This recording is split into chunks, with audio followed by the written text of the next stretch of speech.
Hi ಎಲ್ರಿಗೂ ನಮಸ್ಕಾರ. Welcome back to my YouTube channel.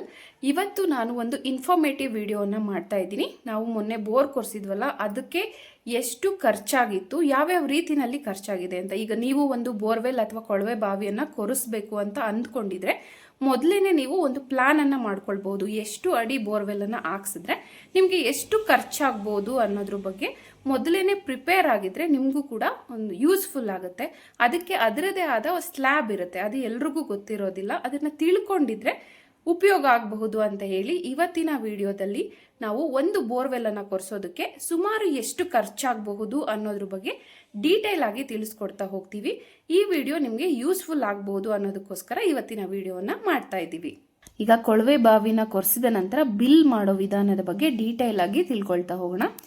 Starting ಅಲ್ಲಿ ಅಂದ್ರೆ 0ಯಿಂದ ಹಿಡಿದು 300 ಅಡಿವರೆಗೂ ಎಕ್ಸ್ ಅಂತ ಹಾಕೊಂಡಿದೀವಿ. ಯಾಕೆ ಅಂದ್ರೆ ಇದು ಫಿಕ್ಸ್ಡ್ ಇರಲ್ಲ, ವೇರಿ ಆಗ್ತಾ ಹೋಗುತ್ತೆ.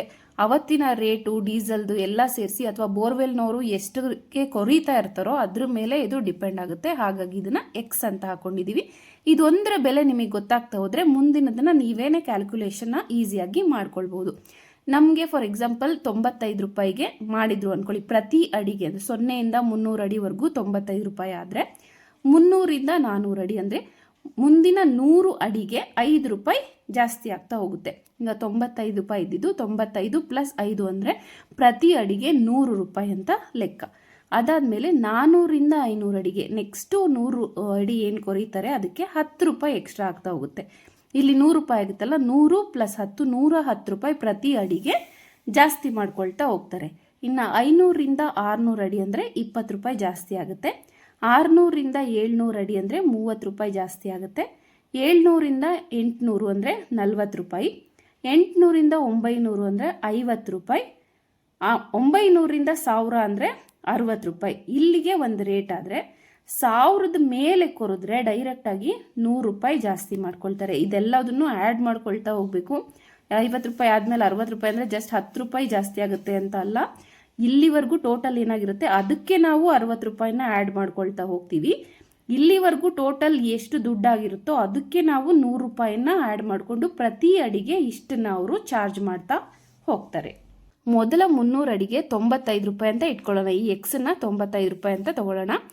95 ರೂಪಾಯಿಗೆ 5 ರೂಪಾಯಿ ಸೇರಿಸಿದ್ರೆ 100 ರೂಪಾಯಿ ಆಗುತ್ತೆ. ಮೊದಲ 100 ಅಡಿಗೆ, ಈ 300 ಅಡಿ ಆದಮೇಲೆ 100 ಅಡಿಗೆ ಏನಾಗುತ್ತೆ ಅದಕ್ಕೆ 5 ರೂಪಾಯಿ ಚಾರ್ಜ್ ಮಾಡ್ತಾರೆ ಅಂತ ಹೇಳಿದ್ವಲ್ಲ. 95 ರೂಪಾಯಿಗೆ 5 ರೂಪಾಯಿನ ಸೇರಿಸ್ಕೊಳ್ತಾ 100 ರೂಪಾಯಿ ಆಗುತ್ತೆ. 100 ರೂಪಾಯಿಗೆ ನೆಕ್ಸ್ಟು 100 ಅಡಿಗೆ 10 ರೂಪಾಯಿ ಆ್ಯಡ್ ಮಾಡ್ಕೊಳ್ಬೇಕು. 100 ಪ್ಲಸ್ 10 110 ಆಗುತ್ತೆ. ಅದಾದ ನಂತರ ಬರುವಂಥ 100 ಅಡಿಗೆ 110 ಪ್ಲಸ್ 20 130 ಆಗುತ್ತೆ. 130ಕ್ಕೆ 30ನ್ನು ಸೇರಿಸಿದ್ರೆ 160 ಆಗುತ್ತೆ. 160ಕ್ಕೆ 40ನ್ನು ಸೇರಿಸಿದ್ರೆ 200 ರೂಪಾಯಿ ಆಗುತ್ತೆ. ಮುಂದಿನ 100 ಅಡಿಗಳಿಗೆ ಮುಂದಿನ ಪ್ರತಿ ಅಡಿಗೆ 200 ರೂಪಾಯಿ ಆಗ್ತಾ ಹೋಗುತ್ತೆ. 200ಕ್ಕೆ 50ನ್ನು ಸೇರಿಸಿದ್ರೆ 250. 250ಕ್ಕೆ 60ನ್ನು ಸೇರಿಸಿದ್ರೆ 310 ರೂಪಾಯಿ. ಈ 310 ರೂಪಾಯಿಗೆ ನಾವು 100 ರೂಪಾಯಿಯನ್ನು ಸೇರಿಸಿದ್ರೆ 410 ರೂಪಾಯಿ ಆಗುತ್ತೆ. ಸೊ 1000 ಅಡಿ ಆದಮೇಲೆ ಪ್ರತಿ ಅಡಿಗೆ 410 ರೂಪಾಯಿ ಅಂತೆ ಅವರು ಚಾರ್ಜ್ ಮಾಡ್ತಾರೆ. ಇಲ್ಲಿ ಎಕ್ಸ್ ಜಾಗಕ್ಕೆ 95 ರೂಪಾಯಿ ಅಂತೆ ಹಾಕಿದ್ದೀವಲ್ವಾ. ಈಗ 95 ರೂಪಾಯಿ ಪ್ರತಿ ಅಡಿಗೆಯಿಂದ ಶುರುವಾಗಿ 1000 ಅಡಿಗೆ ಎಷ್ಟು ಖರ್ಚಾಗ್ಬೋದು ಅನ್ನೋದನ್ನು 95 ರೂಪಾಯಿನ ಎಕ್ಸಾಂಪಲ್ನ ತಗೊಂಡು ಕ್ಯಾಲ್ಕುಲೇಷನನ್ನು ಮಾಡ್ಕೊಳ್ತಾ ಹೋಗೋಣ. 0ಯಿಂದ 300 ಅಡಿಗೆ ಪ್ರತಿ ಅಡಿಗೆ 95 ರೂಪಾಯಿನಂತೆ 300 ಇಂಟು 95 ಅಂದರೆ ನಿಮಗೆ 28,500 ರೂಪಾಯಿ ಖರ್ಚು ಬರುತ್ತೆ. ಮುಂದಿನ 100 ಅಡಿಗೆ 95 ಪ್ಲಸ್ 5 ಇಲ್ಲಿ 100 ರೂಪಾಯಿ ಲೆಕ್ಕ ಹಾಕೊಂಡಿದ್ವಲ್ಲ, 100 ಇಂಟು 100 ಅಂದರೆ 10,000 ರೂಪಾಯಿ ಖರ್ಚಾಗುತ್ತೆ. ಅದೇ ರೀತಿ ಮುಂದಿನ 100 ಅಡಿಗೆ 100 ಇಂಟು 110 ರೂಪಾಯಿ ಅಂದರೆ 11,000 ರೂಪಾಯಿ. 100 ಇಂಟು 130 ರೂಪಾಯಿ ಅಂದರೆ 13,000 ರೂಪಾಯಿ. 100 ಇಂಟು 160 ಅಂದರೆ 16,000 ರೂಪಾಯಿ. ಈ 100 ಅಡಿಗೆ 200 ರೂಪಾಯಿ ಅಂತೆ ಅಂದರೆ 20,000 ರೂಪಾಯಿ ಆಗುತ್ತೆ. ಮುಂದಿನ 100 ಅಡಿಗೆ ಪ್ರತಿ ಅಡಿಗೆ 250 ರೂಪಾಯಿ ಅಂತೆ ಅಂದರೆ 25,000 ರೂಪಾಯಿ ಆಗುತ್ತೆ. 100 ಅಡಿಗೆ 310 ರೂಪಾಯಿ ಅಂತಂದರೆ 31,000 ಆಗುತ್ತೆ. ನಾವು ಇಲ್ಲಿ 1000 ಅಡಿಗೆ ನಿಲ್ಲಿಸಿದ್ದೀವಿ ಫಾರ್ ಎಕ್ಸಾಂಪಲ್ ಅಂತ. ಮುಂದಕ್ಕೆ ನೀವು ಎಷ್ಟು ಅಡಿ ಕೊರೆಸ್ಕೊಳ್ತಾ ಹೋಗ್ತೀರಾ ಅದ್ರ ಮೇಲೆ ಕ್ಯಾಲ್ಕುಲೇಷನನ್ನು ನೀವು ಮಾಡ್ಕೊಳ್ತಾ ಹೋಗ್ಬೋದು. 1000 ಅಡಿಗೆ ನಮ್ಮ ಕ್ಯಾಲ್ಕುಲೇಷನಿನ ಪ್ರಕಾರ 1,54,500 ರೂಪಾಯಿ ಆಗುತ್ತೆ. ಈಗ ನಾವು ತೋರಿಸಿದಷ್ಟು ಕೇವಲ ಡ್ರಿಲ್ಲಿಂಗಿಗೆ ಆಗುವಂಥ ಖರ್ಚು. ಇದನ್ನು ಬಿಟ್ಟು ಎಕ್ಸ್ಟ್ರಾ ಇನ್ನೇನೇನು ಖರ್ಚು ಬರ್ಬೋದು ಅಂದರೆ ಟ್ರಾನ್ಸ್ಪೋರ್ಟೇಷನ್ ಚಾರ್ಜ್ ಅಂತ ಮಾಡ್ತಾರೆ. ಅಂದರೆ ಅವರಿರುವಂಥ ಜಾಗದಿಂದ ನಿಮ್ಮ ತೋಟಕ್ಕೆ ಲಾರಿಯನ್ನು ತಂದು ನಿಲ್ಲಿಸೋದಕ್ಕೆ ಎಷ್ಟು ಖರ್ಚಾಗುತ್ತೆ ಅದನ್ನು ಟ್ರಾನ್ಸ್ಪೋರ್ಟೇಷನ್ ಚಾರ್ಜ್ ಅಂತ ಹಾಕ್ತಾರೆ. ಇನ್ನು ಊಟ ತಿಂಡಿ ಖರ್ಚು ಅಂತ ಅಂದ್ಬಿಟ್ಟು ಹಾಕ್ತಾರೆ. ಒಂದು ವೇಳೆ ನಿಮ್ಮ ಬೋರಲ್ಲಿ ನೀರು ಸಿಕ್ಕಿದ್ರೆ ಅದಾದಮೇಲೆ ಯಾವ ರೀತಿ ಖರ್ಚು ಬರುತ್ತೆ ಅಂದರೆ ಕೇಸಿಂಗ್ ಪೈಪನ್ನು ಹಾಕೋದಕ್ಕೆ ಚಾರ್ಜ್ ಮಾಡ್ತಾರೆ. ಇನ್ನು ಆ ಕೇಸಿಂಗ್ ಪೈಪಿಗೆ ಕಾಲರನ್ನು ವೆಲ್ಡಿಂಗ್ ಮಾಡೋದಕ್ಕೆ ಚಾರ್ಜಸನ್ನು ಮಾಡ್ತಾರೆ. ನಾವು ಮೊನ್ನೆ ಹಾಕ್ಸಿದ್ದು 3 ಬೋರ್ ಹಾಕ್ಸಿದ್ವಿ. ಅದರಲ್ಲಿ 2 ಫೇಲ್ ಆಯಿತು, 1 ಸಕ್ಸಸ್ ಆಗಿದೆ. ನಾವಿಲ್ಲಿ ತೋರಿಸಿದಂಥ ಬೆಲೆ ಪ್ರಕಾರ ಈ ಬೋರ್ಗಳಿಗೆ ಎಷ್ಟೆಷ್ಟು ಖರ್ಚಾಯಿತು ಅನ್ನೋದನ್ನು ನಾವಿಲ್ಲಿ ಕ್ಯಾಲ್ಕುಲೇಷನ್ ಮಾಡಿ ತೋರಿಸ್ತೀವಿ. ಆಗ ನಿಮಗೆ ಒಂದು ಕ್ಲಿಯರ್ ಪಿಕ್ಚರು ಸಿಗುತ್ತೆ. ಮೊದಲನೇ ಬೋರಿಗೆ ಆದಂಥ ಖರ್ಚು ಇದು ಜಿಯಾಲಜಿಸ್ಟ್ ಅವರು ಪಾಯಿಂಟ್ ಮಾಡಿದ್ದು 950 ಅಡಿಗೆ ಕೊರೆಸಿದ್ವಿ. ಇಲ್ಲಿ ನಾವು ಲಾಸ್ಟಲ್ಲಿ 100 ಅಡಿ ಕೊರೆಸಲಿಲ್ಲ, 50 ಅಡಿಗೆ ಕೊರೆಸಿದ್ವಿ. ಇಲ್ಲಿ ಬರುವಂಥ ಚಾರ್ಜಸ್ ಎಲ್ಲ ಸೇಮ್ ಇರುತ್ತೆ. 31,000 ಹತ್ರ ನಾವು 15,500 ರೂಪಾಯಿ ಖರ್ಚಾಗಿದ್ದು. ಟೋಟಲನ್ನು ಮಾಡಿದಾಗ ಈ ಮೊದಲನೇ ಬೋರ್ಗೆ 1,39,000 ಖರ್ಚಾಗಿದೆ. ಟ್ರಾನ್ಸ್ಪೋರ್ಟೇಷನ್ ಚಾರ್ಜಸ್ಸು 2,000, ಇನ್ನು ಊಟ ತಿಂಡಿ ಖರ್ಚು 2,000. ಈ ಬೋರು ಫೇಲ್ ಆಗಿದ್ದರಿಂದ ಕೇಸಿಂಗ್ ಪೈಪ್ ಆಗಿರ್ಬೋದು, ವೆಲ್ಡಿಂಗ್ ಚಾರ್ಜಸ್ ಆಗಿರ್ಬೋದು ಅಪ್ಲೈ ಆಗೋದಿಲ್ಲ. ಟೋಟಲ್ ಬಂದು 1,43,000 ಖರ್ಚಾಗಿದೆ.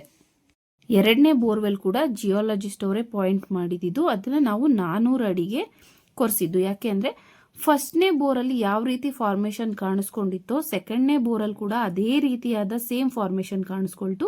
ಜಾಸ್ತಿ ಲಾಸ್ ಮಾಡ್ಕೊಳ್ಳೋದು ಬೇಡ ಅಂತ ಹೇಳಿಬಿಟ್ಟು 400 ಅಡಿಗೆ ನಾವು ಎತ್ತಿಸ್ಬಿಟ್ವಿ. ಹಾಗಾಗಿ ಮೊದಲನೇ 300 ಅಡಿಗೆ 28,500 ಚಾರ್ಜಸ್ ಆಗಿತ್ತು. ನೆಕ್ಸ್ಟ್ 100 ಅಡಿಗೆ 10,000 ಚಾರ್ಜಸನ್ನು ಮಾಡಿದರು. ಇನ್ನು ಒಂದೇ ದಿನ ಬೋರನ್ನು ಕೊರೆಸಿದ್ರಿಂದಾಗಿ ಊಟ ತಿಂಡಿ ಖರ್ಚು, ಟ್ರಾನ್ಸ್ಪೋರ್ಟೇಷನ್ ಖರ್ಚು ಏನೂ ಎಕ್ಸ್ಟ್ರಾ ಬರಲಿಲ್ಲ. ಟೋಟಲ್ ಆಗಿ ಎರಡನೇ ಬೋರಿಗೆ ಖರ್ಚಾಗಿದ್ದು 38,500 ರೂಪಾಯಿ. ಮೂರನೇ ಬೋರು 850 ಅಡಿ ಹಾಕ್ಸಿದ್ವಿ. ಇದನ್ನು ನನ್ನ ತಮ್ಮ ಪ್ರತಾಪ್ ಪಾಯಿಂಟ್ ಮಾಡಿದ್ದು. ಇದು ಸಕ್ಸಸ್ ಆಯಿತು. ಹಾಗಾಗಿ 850 ಅಡಿವರೆಗೂ ಇಲ್ಲಿ ಸೇಮ್ ಚಾರ್ಜಸನ್ನು ಹಾಕ್ಕೊಂಡಿದ್ದೀವಿ. ನೆಕ್ಸ್ಟು 50 ಅಡಿಗೆ ಏನಿದೆ 25,000ದಲ್ಲಿ ಅರ್ಧ 12,500. ಟೋಟಲನ್ನು ಮಾಡಿದಾಗ ಈ ಬೋರ್ಗೆ ಡ್ರಿಲ್ಲಿಂಗಿಗೆ ಆಗಿರುವಂಥ ಖರ್ಚು 1,11,000 ರೂಪಾಯಿ. ಇನ್ನು ಟ್ರಾನ್ಸ್ಪೋರ್ಟೇಷನಿಗೆ ಅಂತ ಹೇಳ್ಬಿಟ್ಟು ಅವರು ಏನು ಚಾರ್ಜಸ್ ಮಾಡಲಿಲ್ಲ, ನೆಕ್ಸ್ಟ್ ಡೇನೇ ಕೊರೆಸಿದ್ರಿಂದಾಗಿ. ಊಟ ತಿಂಡಿಗೆ ಅಂತ ಅಂದ್ಬಿಟ್ಟು 2,000 ರೂಪಾಯಿ ಚಾರ್ಜಸನ್ನು ಮಾಡಿದರು. ಇನ್ನು ಇದು ಸಕ್ಸಸ್ ಆಗಿದ್ದರಿಂದ ಕೇಸಿಂಗ್ ಪೈಪನ್ನು ಹಾಕಬೇಕಾಗಿ ಬಂತು. ಪ್ರತಿ ಅಡಿಗೆ 100 ರೂಪಾಯಿ ಅಂತೆ ಚಾರ್ಜಸನ್ನು ಮಾಡ್ತಾರೆ. ನಮ್ಮ ಬೋರು 37 ಅಡಿ ಕೇಸಿಂಗ್ ಪೈಪನ್ನು ತಗೊಂಡಿತ್ತು. ಹಾಗಾಗಿ 37 × 100 3,700 ರೂಪಾಯಿ ಚಾರ್ಜಸ್ ಮಾಡಿದ್ರು. ಇನ್ನು ಕಾಲರ್ ವೆಲ್ಡಿಂಗಿಗೆ 1,200 ರೂಪಾಯಿ ಚಾರ್ಜಸ್ ಮಾಡಿದ್ದಾರೆ. ಒಂದು ಕಾಲರನ್ನು ವೆಲ್ಡ್ ಮಾಡೋದಕ್ಕೆ 400 ರೂಪಾಯಿ ಅಂತೆ ಚಾರ್ಜಸ್ ಮಾಡ್ತಾರೆ. ನಾವು 2 ಕೇಸಿಂಗ್ ಪೈಪಿಗೆ 3 ಕಾಲರನ್ನು ತಂದಿದ್ವಿ. ಅಂದರೆ ಎಷ್ಟು ಕೇಸಿಂಗ್ ಪೈಪನ್ನು ತಗೊಳ್ತೀವಿ ಕಾಲರು ಒಂದು ಎಕ್ಸ್ಟ್ರಾ ತಗೊಳ್ಬೇಕಾಗುತ್ತೆ. ನೀವು 4 ಕೇಸಿಂಗ್ ಪೈಪ್ ತಗೊತೀರಾ ಅಂದರೆ ಕಾಲರ್ನ 5 ತಗೊಳ್ಬೇಕಾಗುತ್ತೆ. ಟೋಟಲ್ ಆಗಿ ಈ ಒಂದು ಬೋರಿಗೆ ಖರ್ಚಾಗಿದ್ದು 1,17,900 ರೂಪಾಯಿ. 3 ಬೋರಿನಿಂದ ನಮಗೆ ಆದಂಥ ಖರ್ಚು 2,99,400 ರೂಪಾಯಿ. ಇದ್ರ ಮೇಲೆ ಎಕ್ಸ್ಟ್ರಾ ಖರ್ಚುಗಳು ಏನೇನಾಗ್ತವೆ ಅಂದರೆ ಜಿಯಾಲಜಿಸ್ಟ್ಗೆ ಏನಾದರೂ ಕೊಡಬೇಕಾಗುತ್ತೆ ಪಾಯಿಂಟನ್ನು ಮಾಡಿರೋದ್ರಿಂದ.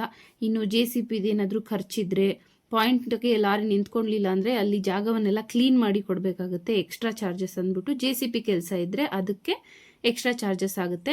ಇನ್ನು ಆಟೋದಲ್ಲಿ ಕೇಸಿಂಗ್ ಪೈಪ್ಗಳನ್ನೆಲ್ಲದನ್ನು ಹಾಕೊಂಬರೋದ್ರಿಂದ ಅದು ಆಟೋ ಚಾರ್ಜಸ್ಸು ನಿಮಗೆ ಎಕ್ಸ್ಟ್ರಾ ಆಗ್ಬೋದು. ಈ ರೀತಿ ಸಣ್ಣ ಪುಟ್ಟ ಖರ್ಚುಗಳು ಇದಕ್ಕೆ ಆ್ಯಡ್ ಆಗ್ತಾ ಹೋಗುತ್ತೆ.